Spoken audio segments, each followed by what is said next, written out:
Praise the Lord. आप सबको जय मसीह की। मैं परमेश्वर का धन्यवाद देता हूं आज की सुबह दिखाने के लिए। एक और दिन परमेश्वर ने हम सबको दिया है। हम इस दिन के लिए परमेश्वर को कोटि कोटि धन्यवाद दें।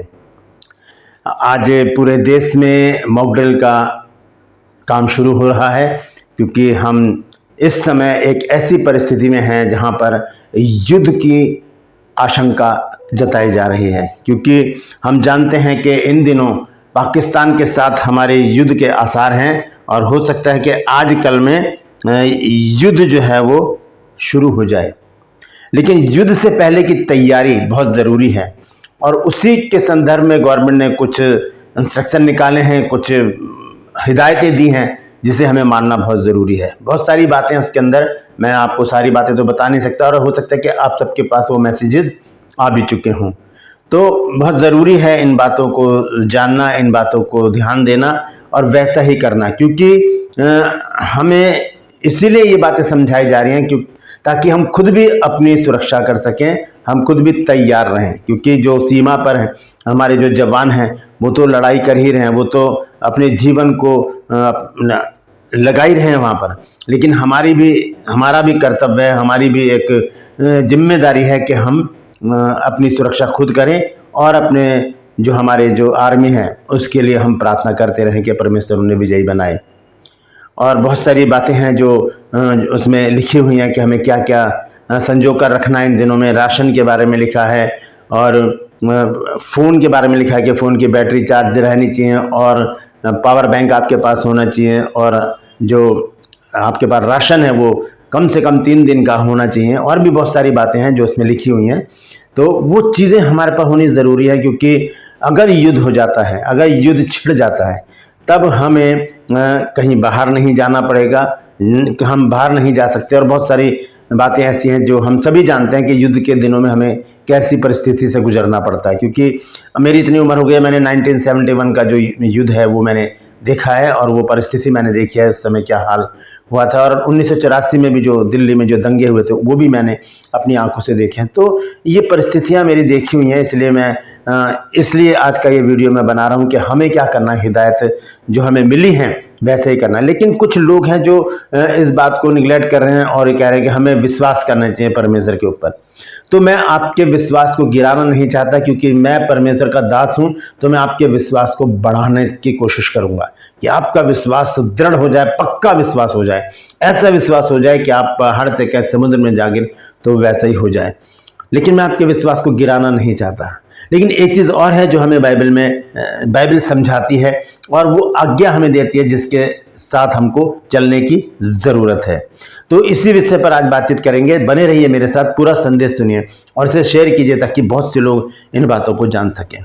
ट्रू पल्स में आज का सवाल है कि विश्वास सुनने से, और सुनना कहाँ से सुनना चाहिए हमको, जानते हैं तो कमेंट्स में लिख दीजिए, नहीं तो डिस्क्रिप्शन में आपको सवाल का जवाब मिल जाएगा। रोमियो की पत्री से मैंने इस सवाल को लिया है। आइए एक छोटी सी प्रार्थना करते हैं, फिर आज के वचन में चलेंगे। प्रभु जी, मैं धन्यवाद देता हूँ आज की सुबह दिखाने के लिए, और विनती करता हूँ प्रभु जी आज के वचन को भी शेयर करने मेरी मदद सहायता कर। मेरे होठों को, मेरे दिल दिमाग को छूकर ब्लेस कर। मेरी आत्मा, मेरा शरीर तेरे ही कब्जे में रहे, ताकि बोलने वाला मनुष्य नहीं बल्कि तेरी आत्मा हो। जितने भी लोग इस वचन को देख रहे हैं, सुन रहे हैं, सब पर मैं तेरी आशीष बोलता हूँ। हर एक को आशीषित कर, हर एक की रोग बीमारी चिंता परेशानियों को अपने सामर्थ्य नाम के द्वारा दूर कर दे। प्रभु यीशु नासरी के नाम से मांगता हूँ, आमीन। Praise the Lord. तो आइए आज के संदेश को शुरू करते हैं। तो संदेश ये है कि भारत और पाकिस्तान के युद्ध के लिए हम कितने तैयार हैं, हम कैसी तैयारी कर रहे हैं। 2 बातें हमारे साथ, एक तो गवर्नमेंट की तरफ से जो हमें हिदायतें मिली हैं, हमें उन्हें भी मानना है, उन्हें निगलेक्ट नहीं करना, क्योंकि वचन हमें कुछ बात सिखाता है जो हमें सीखने की ज़रूरत है। दूसरी चीज़ है, हमें क्या करना है, परमेश्वर के वचन के अनुसार हमें विश्वास करना है। क्योंकि मेरे पास एक मैसेज आया जिसमें 2 मैसेज थे। एक में तो वो सारे इंस्ट्रक्शन लिखे हुए थे, सारी बातें थी जो हिदायतें गवर्नमेंट ने दी हैं कि आपको ऐसा करना है, ऐसा करना है, ऐसा करना है, ऐसा करना है। और फिर नीचे लिखा था कि हमें ये जो मैसेज है ये डराने वाला भी हो सकता है, ये हम डरे नहीं, हम विश्वास करें, परमेश्वर के ऊपर विश्वास करें और प्रार्थना करते रहें। बात सही है, हम प्रार्थना करते रहें, विश्वास करते रहें, लेकिन हमें इन बातों को भी निगलेक्ट नहीं करना, इन बातों को भी नहीं इग्नोर करना, उनको भी हमें मानने की ज़रूरत है। क्योंकि वो गवर्नमेंट की तरफ से हमारी सेफ्टी के लिए है। तो इन बातों की अगर हम माने और विश्वास भी रखें तो हम सुरक्षित रह सकते हैं, क्योंकि विश्वास सुनने से होता है। और वो जो सवाल है वो मैं आपको नहीं बताऊंगा क्या है, कि कहाँ से हमको सुनना है। तो हम देखते हैं एक वचन, पहला पत्रस 2 अध्याय 17 और 18 पद। यहाँ लिखा है, सबका आदर करो, भाइयों से प्रेम रखो, परमेश्वर से डरो और राजा का सम्मान करो। राजा कौन?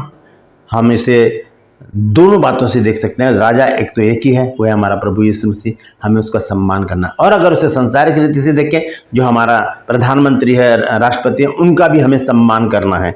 लिखा है, हे सेवकों, हर प्रकार के भय के साथ अपने स्वामियों के अधीन रहो, न केवल भलों और नम्रों के, पर कुटिलों के भी। जो कुटिल हैं, हम जानते हैं हमारे देश में कैसे हमारे ऊपर जो है वो कैसे लोग हैं, तो हमें उनके भी अधीनता में रहकर उन बातों को, जो हमारी भलाई की बातें, उनको लेना है। लेकिन हमें विश्वास में भी दृढ़ रहना है। लेकिन सिर्फ विश्वास से ही हम कामयाब नहीं हो सकते। विश्वास के साथ एक चीज और है जो हमें देखने की जरूरत है, और वो हम देखेंगे याकूब की पत्री में 2 अध्याय और उसका 19 और 20 और फिर 26 पद। याकूब की पत्री, जेम्स चैप्टर 2 वर्स 19 एंड 20।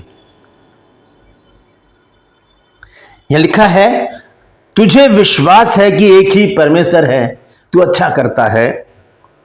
दुष्टात्मा भी विश्वास रखते हैं और थरथराते हैं। वो विश्वास रखते हैं, और थरथराने का मतलब वो डरते भी हैं खुदा से, वो डरते भी हैं परमेश्वर से। लिखा, तू विश्वास करता है तो अच्छा करता है। दुष्टात्मा भी विश्वास करते हैं। जब एक दुष्टात्मा निकालने कुछ लोग गए, जो स्क्विला के जो बेटे थे, 7 बेटे थे, वो जब वहां पर गए कि पौलुस जैसे करा, हम भी वैसे करते हैं, और उन्होंने जब उसके ऊपर हाथ रखे तो दुष्टात्मा ने कहा कि यीशु को मैं जानती हूं और पौलुस को भी पहचानती हूं, लेकिन तुम कौन हो? और उन्हें मार के वहां से कपड़े फाड़ के उन्हें भगा दिया। पहचानती है यीशु मसीह को, परमेश्वर के लोगों को जानती है दुष्टात्माएं, डरती हैं उनसे, लेकिन वो विश्वास भी करती हैं, डरती भी हैं, दोनों बातें। अब देखिए 20 पद में क्या लिखा है, पर हे निकम्मे मनुष्य, क्या तू ये भी नहीं जानता कि कर्म बिना विश्वास व्यर्थ है? कर्म जो हम करते हैं वो बिना विश्वास के व्यर्थ है। अगर हमें जो इंस्ट्रक्शन दिए गए हैं कि ये करना है, आपको राशन इकट्ठा करना है और बैटरी फुल रखनी है, पावर बैंक रखना है अपने पास, और खाने पीने की वस्तुएं, पानी, 3 दिन का पानी आपके घर में होना चाहिए, ये सारी बातें हमें बताई जा रही हैं। ये कर्म हमें करना पड़ेगा, लेकिन विश्वास के साथ कि हमारा यीशु हमारे साथ है। लिखा है, कर्म बिना विश्वास व्यर्थ है। कर्म बिना विश्वास व्यर्थ है। और 26 आयत में देखिए क्या लिखा है, निदान जैसे देह आत्मा बिना मरी हुई है, वैसे विश्वास भी कर्म बिना मरा हुआ है। दोनों बातों को ध्यान से देखिएगा। 20 पद में लिखा है कि कर्म बिना विश्वास व्यर्थ है, और विश्वास बिना कर्म जो है वो क्या है? मरा हुआ है। वो काम हमारे बेकार हैं अगर हम विश्वास नहीं करते हैं तो।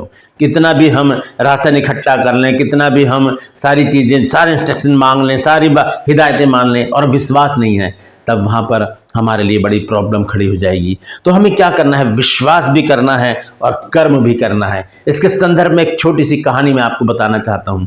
एक पास्टर जी थे, और वो बहुत बड़े विश्वासी थे, बहुत विश्वास करते थे परमेश्वर के ऊपर, और उनके विश्वास की चर्चा पूरे गाँव में थी। जिस गाँव में भी वो रहते थे, वहाँ पर काम करते थे, वहाँ पर पूर्ण उनके विश्वास की चर्चा पूरे गाँव में थी। तो एक दिन क्या हुआ कि वहाँ पर बाढ़ आ गई।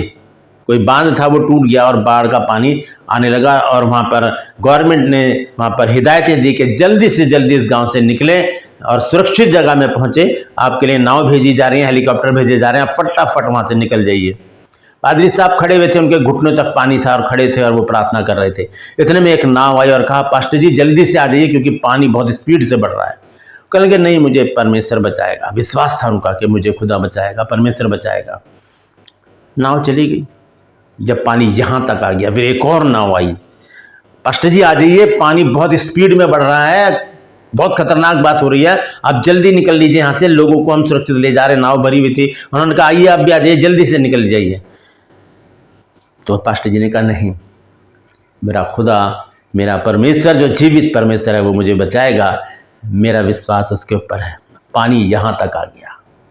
अब यहाँ तक जब पानी आ गया तो ऊपर से हेलीकॉप्टर आया, उसने वो सीढ़ी लटकाई नीचे और माइक में ज़ोर से आवाज़ लगाई कि आप आ जाइए, इसमें जल्दी से आ जाइए, क्योंकि अब पानी जो है बहुत ज़्यादा बढ़ गया है और ये ऊपर भी जाएगा, आप ऐसा ना हो कि आपको नुकसान हो।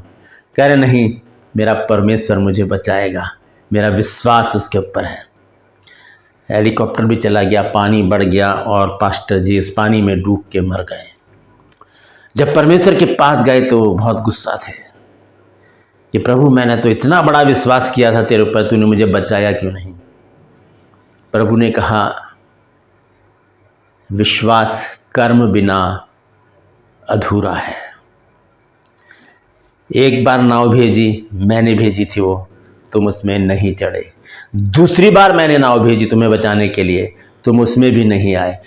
तीसरी बार मैंने हेलीकॉप्टर भेजा, तुम उसमें भी नहीं आए, तो इसमें मेरा कसूर नहीं है। विश्वास तुमने किया, ये बहुत अच्छी बात है, लेकिन कर्म भी करना ज़रूरी था। कर्म करते तो तुम बच जाते। इसीलिए विश्वास हम करें प्रभु के ऊपर, लेकिन कर्म भी करें ताकि हम जीवित रह सकें, सुरक्षित रह सकें और प्रभु की महिमा कर सकें।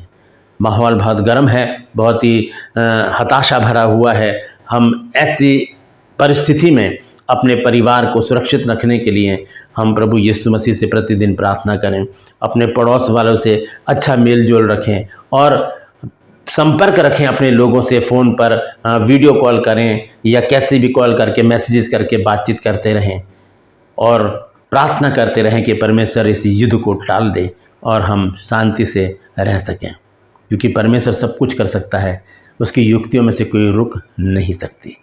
Praise the Lord. तो परमेश्वर इन वचनों के द्वारा हम सबको आशीष दे, क्योंकि अब आसार जो हैं वो युद्ध के बढ़ते चले जा रहे हैं, क्योंकि अब सारी बातों की जो है अथाह हो चुकी है और गवर्नमेंट तैयार है युद्ध करने के लिए, और वहाँ से शायद पाकिस्तान भी तैयार है। तो हो सकता है कि युद्ध हो, लेकिन हम प्रार्थना करेंगे कि परमेश्वर इस युद्ध को रोके, ताकि जो मासूम हैं, जो बेगुनाह हैं, वो हताहत ना हो। Praise the Lord. यदि आज आपने कुछ नई बात सीखी है तो कमेंट्स में ज़रूर लिखिएगा, और मैं आपसे गुजारिश करता हूं कि तैयार रहिए। जो भी गवर्नमेंट आपको हिदायत दे रही है, इंस्ट्रक्शन दे रही है, उस पर अमल कीजिए और विश्वास में दृढ़ बने रहिए। कर्म ज़रूर कीजिए विश्वास के साथ, ताकि वो व्यर्थ ना जाए। Praise the Lord.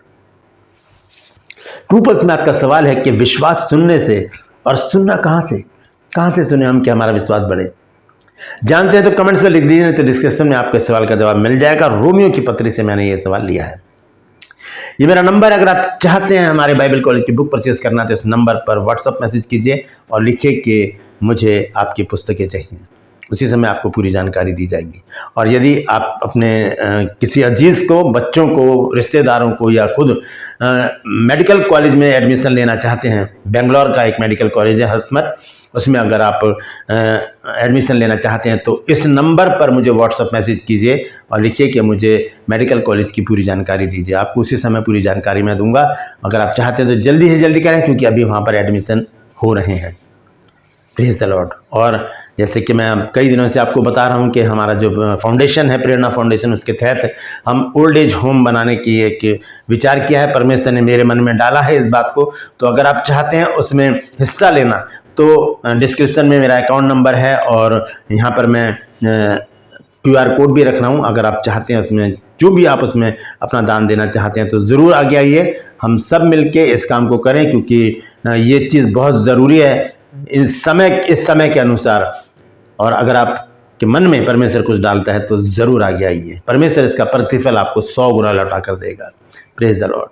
मैं आपसे गुजारिश करता हूं मेरे चैनल को सब्सक्राइब करें, बेल आइकन को दबाएं ताकि नोटिफिकेशन आपके पास पहुंचे, नया वीडियो, नई जानकारी बिना व्यवधान, बिना रुकावट आपके पास पहुंच जाए।